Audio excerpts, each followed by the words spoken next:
Salut à tous, c'est Lénaris. Aujourd'hui, on se retrouve pour le test du vélo à assistance électrique Wacoal CO20 Max.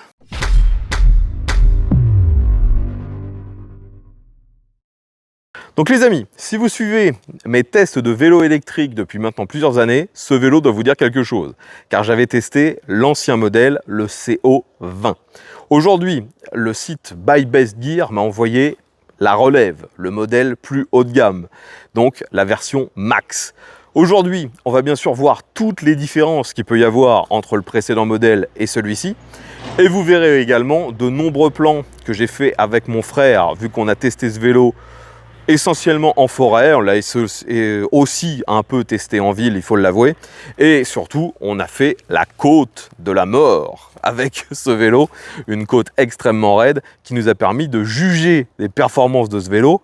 Et vous allez voir, les performances sont très élevées.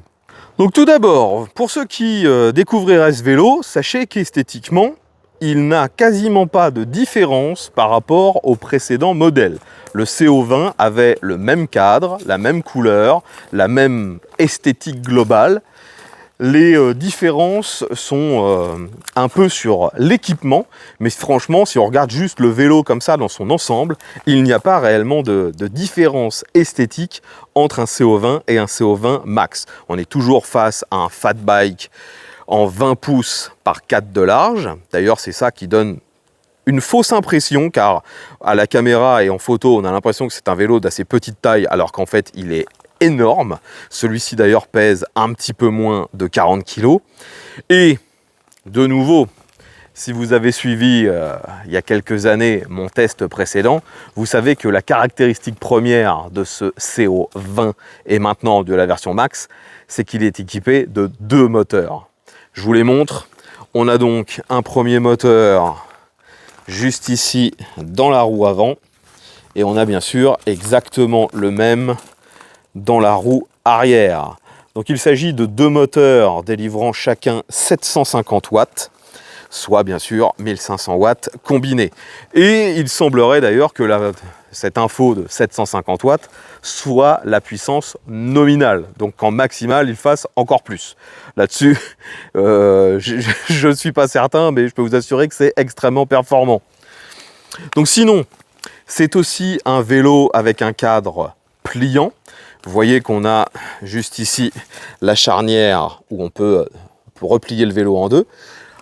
Le guidon se replie également, et vous pouvez bien sûr, pour l'ergonomie, changer la hauteur du guidon ainsi que la hauteur de la selle. C'est un vélo qui est donné comme compatible pour les pilotes d'1,60 m jusqu'à près d'1,90 m. Donc pour ceux qui découvriraient les vélos à 2 moteurs, vous pourriez vous demander, mais à quoi ça peut servir d'avoir 2 moteurs? C'est relativement simple en fait, 2 moteurs, 2 fois plus de puissance, 2 fois plus d'adhérence, 2 fois plus de capacité. Donc pour voir vraiment une différence, on peut sur ce vélo choisir si vous êtes en monomoteur ou en bimoteur. D'ailleurs, je vous montre comment ça se passe. Lorsque vous lancez le vélo, il est forcément en monomoteur. Et d'ailleurs, il est toujours en monomoteur arrière. Mais si vous le désirez, vous pouvez sélectionner via l'écran. Donc là, je démarre le vélo et vous voyez que j'ai un petit logo juste ici qui m'indique roue arrière active. Si je reste appuyé sur le bouton ici sur le côté, vous allez voir le logo changer. Et là maintenant, je suis en roue avant active uniquement. J'ai plus de puissance à l'arrière. Donc ça, c'est un mode vraiment, je ne comprends pas son utilité. Et si je continue, j'arrive maintenant sur bimoteur. Et là, j'ai les 2 roues en même temps. Et je peux vous assurer que lorsque vous êtes en tout terrain, dans des pentes extrêmement raides, le fait d'être en bimoteur rend ce vélo complètement dingue. L'adhérence et les performances, même dans la côte de la mort, qui est, je le rappelle, une pente qui commence à 30% et qui, arrivée vers un peu moins de sa moitié, est à 60%. Et je parle bien en pourcent et pas en degrés. Je rappelle qu'une pente à 45 degrés, c'est une pente à 100%. Donc une fois que on arrive dans cette pente, logiquement, la plupart des vélos à assistance électrique, au moment où on arrive sur les 60%, ils ont d'énormes difficultés, surtout avec quelqu'un comme moi qui ne suis pas athlétique et en plus obèse. Moi, je pèse 100 kg. La plupart des vélos électriques, si vous suivez la chaîne de mon frère, sur la Côte de la Mort, moi, j'arrive à peine à la moitié et je vais rarement au-delà. Avec celui-ci, j'ai pas besoin de pédaler. Le vélo est tellement performant que accélérateur à fond, une fois qu'il est débridé, vous grimpez la Côte de la Mort quasiment sans faire le moindre effort. C'est une fusée. D'ailleurs, là je vous parle tout de suite de ses performances maximales parce que c'est clairement ce qu'on cherche sur un véhicule de ce genre. Mais je tiens quand même à préciser que si vous en faites l'acquisition, lorsque vous allez le recevoir, il sera conforme à la législation. C'est-à-dire qu'il sera limité à 250 watts et à 25 km/h. Et en plus, l'accélérateur ne fonctionnera que sur les 6 premiers km/h. Dans cette configuration, pour moi, ce vélo n'a aucune légitimité. Personne n'a d'intérêt à acheter un bimoteur lourd de ce gabarit pour rouler à 25 km/h. Il y a des dizaines et des dizaines de vélos moins chers qui feront ça pour de manière beaucoup plus efficace et avec des vélos beaucoup plus légers pour moins cher que celui-là. Si vous achetez celui-ci, c'est pour aller vite en forêt, d'où l'intérêt du bimoteur pour prendre des pentes extrêmement raides. Sur route, je vous le dis tout de suite, le bimoteur, ça n'a globalement aucun intérêt. Je vous explique, parce qu'en fait, ce vélo, déjà, il a des pneus, je vous l'ai dit, c'est du fat bike, c'est du 20 par 4 de chez Chaoyang. Les pneus ont quand même pas mal de crampons et malheureusement, les pneus n'ont que peu d'adhérence, ou du moins pas assez d'adhérence, lorsque vous mettez puissance à fond sur du bitume, comme ici. Si vous êtes dans des cailloux ou si vous êtes sur de la terre, là, pour le coup, il n'y a pas réellement de problème, les pneus font leur boulot. Mais sur du bitume, si vous accélérez fort en bimoteur, vous allez tout de suite perdre de l'adhérence et surtout, vous allez perdre de l'adhérence en premier de la roue avant, ce qui risque de vous faire chuter. Donc, gardez à l'esprit que ce vélo a quand même un comportement un petit peu étrange. On a toujours l'impression qu'il y a plus de puissance délivrée à la roue avant qu'à la roue arrière lorsqu'on est en bimoteur et qu'il est extrêmement performant. Donc, si vous l'utilisez sur route, en bimoteur, ça risque d'être brutal, d'être désagréable, voire même dangereux. Et pourtant, on pourrait se dire, il ne devrait pas, vu que maintenant, sur cette version Max, contrairement à l'ancien, on n'a plus un capteur de pédalage, on a un capteur de couple. Je rappelle que la différence, c'est un capteur de pédalage va juste calculer votre fréquence de pédalage. En gros, ça regarde juste si les pédales tournent. Le capteur de couple, lui, calcule la force que vous appliquez sur les pédales. Et plus vous mettez de force, plus il va vous délivrer de la puissance. Sauf que, vu qu'on est face à quasiment une fusée sur roue, dès que vous êtes en bimoteur, vous mettez un peu de force sur les pédales et vous risquez d'avoir instantanément la roue avant qui patine, même en étant sur des des niveaux d'assistance assez faibles, à savoir qu'il y en a 5. Même en 1, si vous êtes un peu trop vif, soit à l'accélérateur, soit sur vos pédales, vous pouvez avoir la roue avant qui se met à patiner. Donc je le redis, pour moi, le bimoteur est à réserver au tout-terrain. Vous ne devez pas, ou du moins je vous déconseille, d'utiliser le bimoteur sur la route. Après, il faut être honnête, j'ai testé néanmoins ce que ça donne, donc dans les phases à basse vitesse, le bimoteur n'a aucun intérêt. Par contre, le bimoteur, ça vous permet de gagner quand même un peu en vitesse max. Lorsque vous êtes en monomoteur, personnellement, j'arrive à aller jusqu'à environ 35 km/h avec mes grosses fesses dessus, donc 100 kg sur le vélo. Si vous êtes en bimoteur, vous montez à 45, peut-être même 50, si vous êtes beaucoup plus léger que moi.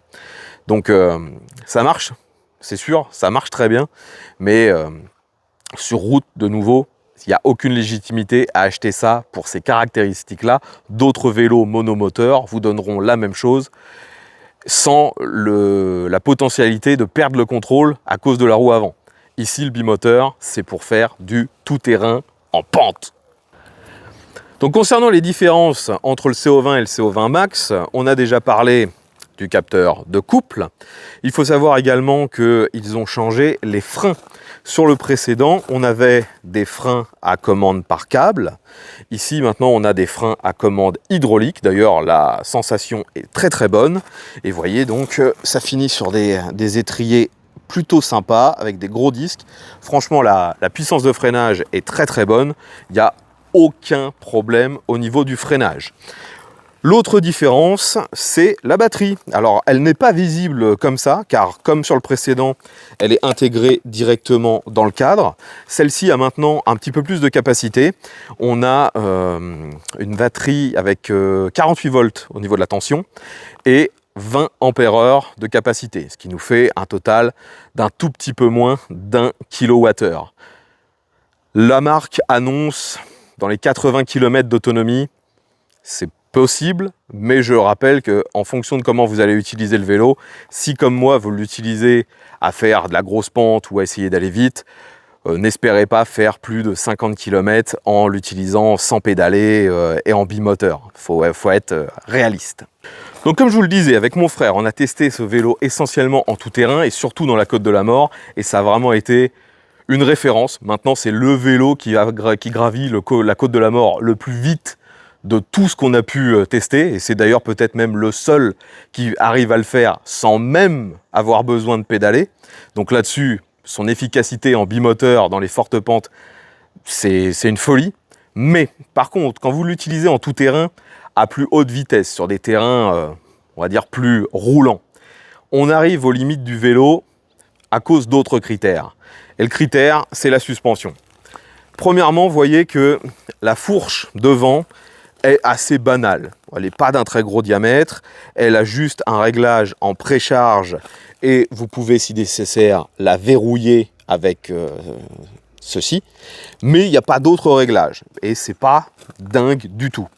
Mais le plus gros problème n'est pas la fourche, c'est l'amortisseur arrière qui lui donc est placé, vous le voyez juste ici, et il a à peine 2 à 3 cm de course si on compte un peu la course interne. C'est extrêmement faible et c'est pas du tout adapté à quelqu'un qui pèse mon poids. Le vélo sur la fiche du constructeur sur leur site est annoncé comme compatible avec une charge de 150 kg. Mais en vrai, moi j'en fais 100 et je sens que je suis déjà trop lourd pour ce vélo. Mon frère, qui est plus léger que moi, même lui, dans certaines situations, arrivait à faire talonner la suspension arrière. Moi, c'est pas que j'y arrivais, c'est qu'on était talonné au moindre choc. Même prendre un petit Dodan à 30 km/h, mettait l'amortisseur arrière totalement au maximum en contrainte. Ça tapait. Donc, finalement, ça vous limite pas mal sur l'utilisation de ce vélo lorsque vous roulez vite en tout terrain. Et c'est un peu là le problème. Il est extrêmement efficace, extrêmement performant au niveau du moteur, mais la suspension n'est pas capable d'encaisser une utilisation vraiment extrême. Ça, c'est vraiment le souci, quoi. Donc finalement, ce vélo est avec un placement, je trouve, assez compliqué.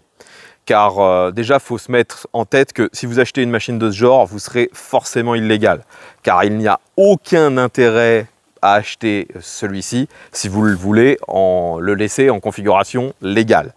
Il faut être honnête, aucun intérêt tout court. Il y a plein de vélos, je vous l'ai dit, plus simples, plus légers, qui feront très bien une utilisation routière. Celui-ci peut le faire, mais ça n'a pas d'intérêt de prendre un vélo aussi lourd et surtout aussi facilement repérable par les forces de l'ordre. Là, on voit bien que c'est, entre guillemets, au-delà de tout ce qui peut être considéré réellement comme un vélo. Vous avez des pédales, mais le bimoteur, tout ça, c'est un peu trop repérable. Et à l'inverse, si vous voulez utiliser ça uniquement pour faire un peu l'imbécile en forêt, bah, c'est très performant, mais je le redis, la suspension ne suivra clairement pas si comme moi vous êtes lourd. Donc c'est un produit, je ne sais pas à qui il se destine. Je sais pas. Actuellement, le prix est de 1300 €. Et je crois même qu'il y a un code promo que vous allez trouver dans la description. Donc en termes de rapport prix-performance, c'est juste complètement dingue. On n'a testé aucun autre vélo, entre guillemets, si peu cher, qui permettait autant de performance. Mais il faut encore l'améliorer. Il faudrait mettre une meilleure suspension. C'est vraiment là le souci. Sinon, au niveau informatique, vous avez vu, le tableau de bord est suffisant. On a les infos de base. J'ai oublié de vous en parler, mais on a également pas mal de commodos. On en a un premier ici qui allume l'éclairage. Vous avez des clignotants. Vous avez un klaxon. Alors là, il n'est pas allumé, donc forcément, vous n'entendez rien, mais il y a un klaxon. On retrouve bien sûr le dérailleur, même si, de nouveau, sur un vélo de ce genre, vous allez beaucoup plus utiliser l'accélérateur que vos jambes. Hein. Et l'écran, comme je vous le montre, il est assez lumineux. Les infos sont présentes. Franchement, c'est pas mal. Et de nouveau, pour le côté un peu dichotomique, hein, un vélo finalement ultra performant, mais vous voyez qu'il est fourni avec un gros panier devant pour mettre vos courses. Derrière, on a un support qui permet de supporter, je crois, jusqu'à 50 kg. J'ai vraiment l'impression qu'il a été fait pour une autre législation que la nôtre. Hein. C'est assez bizarre. Au niveau de l'éclairage, j'en ai peu parlé, mais on retrouve un gros phare style moto. Et derrière, on a également un feu qui fait clignotant et aussi feu stop. Par contre, il n'y a pas de clignotant devant. Et vous voyez que vous avez aussi une selle très confortable qui intègre elle aussi un feu. Enfin, de nouveau, hein, je me répète, mais ce vélo est finalement plutôt bien équipé pour être utilisé sur route, sauf qu'il est trop puissant pour être utilisé sur route. Il est presque dangereux sur route. Donc vous avez plein d'équipements pour faire de la forêt. Quel intérêt d'un porte-paquet ou de l'éclairage en forêt? Enfin, on va dire que je chipote. Hein. Je me doute que parmi vous, il y en a plein qui vont se dire c'est le meilleur vélo de tous les temps, c'est absolument ce qu'il me faut. Et à eux, faites-vous plaisir. Hein, et n'oubliez pas le code promo, ça vous fera une petite réduc. Mais sinon, j'ai du mal à trouver un réel usage à une machine de ce genre. J'ai l'impression qu'il y a deux mondes qui ont voulu fusionner en un seul vélo et que ça a donné quelque chose d'un petit peu bâtard. Voilà, sans oublier que ce vélo est pliant si nécessaire, mais ça ne le rendra pas plus léger, hein, bien évidemment. Même plié, il est quand même relativement encombrant. Donc voilà les amis, tout ce que je pouvais vous dire sur ce CO20 Max. Si vous voulez en savoir plus, posez vos questions dans les commentaires. Je vous invite également à aller consulter la chaîne de mon frère qui vous permettra d'en savoir plus.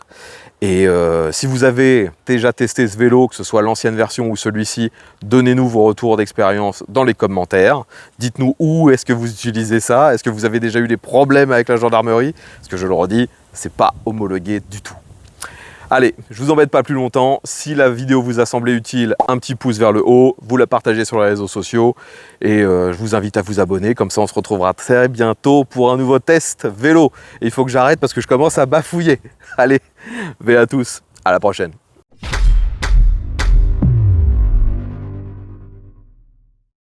Alors comme sur beaucoup de vélos qui intègrent la batterie dans le cadre, voyez qu'on a les clés directement prise en dessous et vous êtes obligé de laisser la clé sur le contact, sinon le vélo ne s'allume pas.